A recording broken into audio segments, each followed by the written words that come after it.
காலில் ஒரு முள்ளு தச்சா கண்ணு கலங்குது, கண்ணில் ஒரு தூசு பட்டா கைதான் ஓடுது.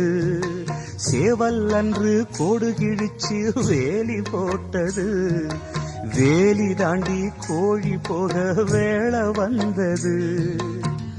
அக்கம் பக்கம் யாரும் இல்ல, ஆபத்துக்கு பாவம் இல்ல, பாசத்துக்கு சட்டம் இல்ல, மீறுவது குத்தம் இல்ல.